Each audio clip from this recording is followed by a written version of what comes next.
going to revisit linear systems of equations, and look at a technique that allow us to evaluate some using things called eigenvalues and eigenvectors. But again, back in section 4.9, we talked about systems of equations. And if we had a differential equation, d1 of x dt equaling, and we would have various x values and a function working on those. And so we would have dx dt, a11, looking at it from a matrix point of view, this would be the coefficient of t of x1, a12. And so we can put things in a matrix. So x, this is what we're trying to solve for. This is what we're trying to figure out. Right? The coefficient matrix be the coefficients on each of the terms. And if it was non-homogeneous, we would have an f of t. So we need to be able to take our differential equation system, linear, okay, in this case 3 equations, and put them into matrices. Okay? Now, f of t, if it's homogeneous, these will all be zeros. Okay? But we refer to it as a linear system. We have coefficients, and we're looking at it from a matrix point of view. So if we had dt, the derivative of x1, x2, x3, okay, we would simply write that as x prime, the derivative. And here are the coefficient matrix. So that would be the coefficient matrix times x. Notice these two guys are the same. So the derivative of x, x prime, and the coefficients. Now you have to remember how you multiply coefficients, or how you multiply matrices, the row times the column. So there's got to be the same number of terms in this row as there are in that column, plus f. Now if it's homogeneous, there'll be no plus f there. So if we have this system, this becomes x prime, and the coefficient matrix is 3, 4, 5, minus 7, times x. In this case, x is going to be xy, because they're the two unknowns when we do this. This becomes x prime, coefficient matrix is 6, 1, 1, 8, 7, minus 1, 2, 9, minus 1, times x. Right? So x would be x, y, z, would be that column, equals, plus, and since this is non-homogeneous, t, 10t, 6t. So the solution vector are the entries that satisfy the system. The solution vector satisfies the system. Right? So here is x1, here's x2, here's, and so the solution, x prime 1, 3, 5, 3, x. Okay?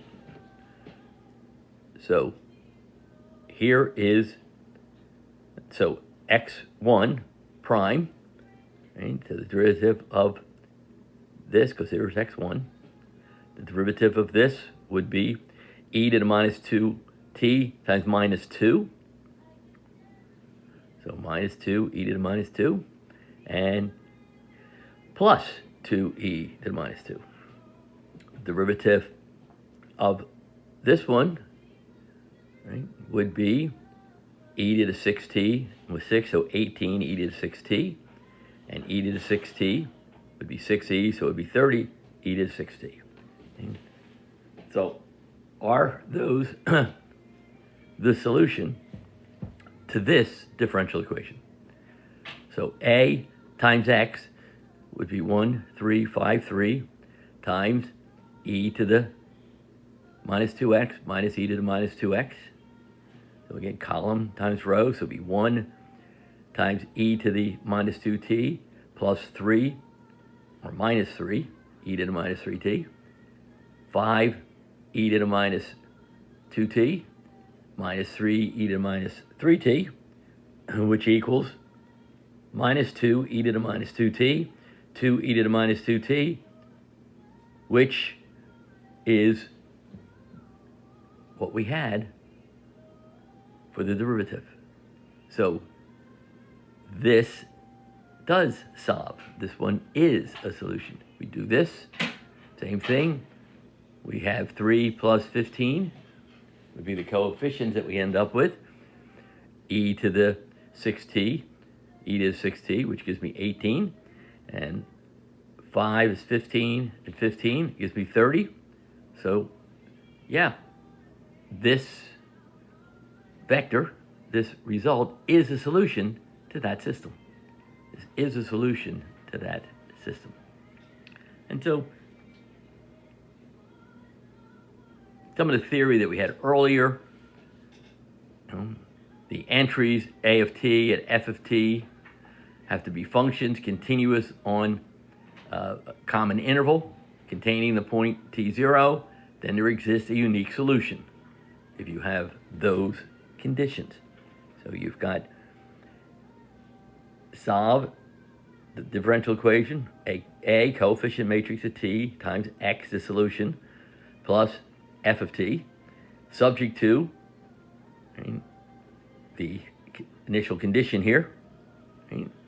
That has a solution if a of t and f of t are continuous functions on the same interval and they contain the point t0. If that's the case, there is a solution. Likewise, if we have a set of solutions of a homogeneous system, then the linear combination of them is also a solution.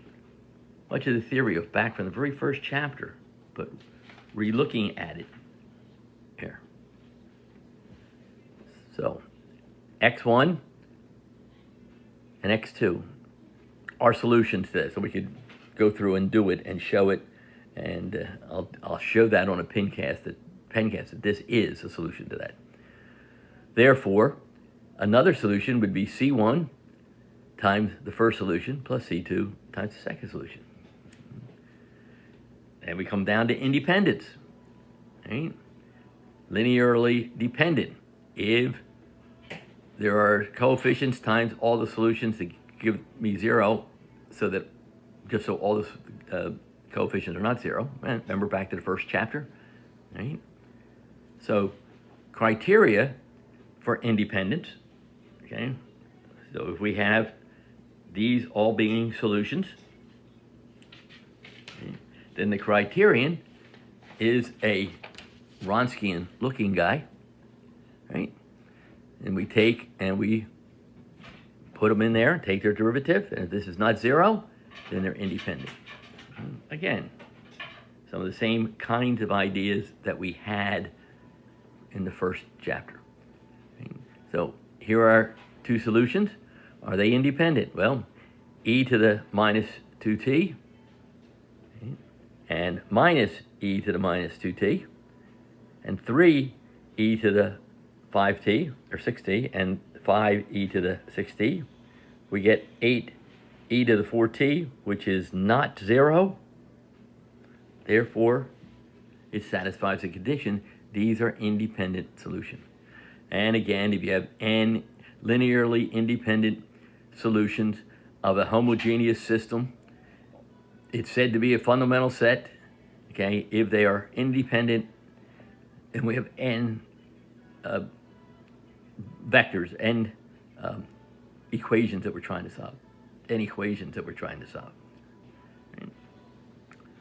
So again, back to the first chapter, if you have n independent fundamental, you have a fundamental set, n independent, then the general solution is C1 times the first, C2 times the second, so forth. Again, the same information that you knew and have used before. So again, back to this, we've already found out that these worked in example 2. Therefore, C1 times the first solution plus C2 times the second solution is the general solution for the system of differential equations. So system of differential equations. Here are three vectors.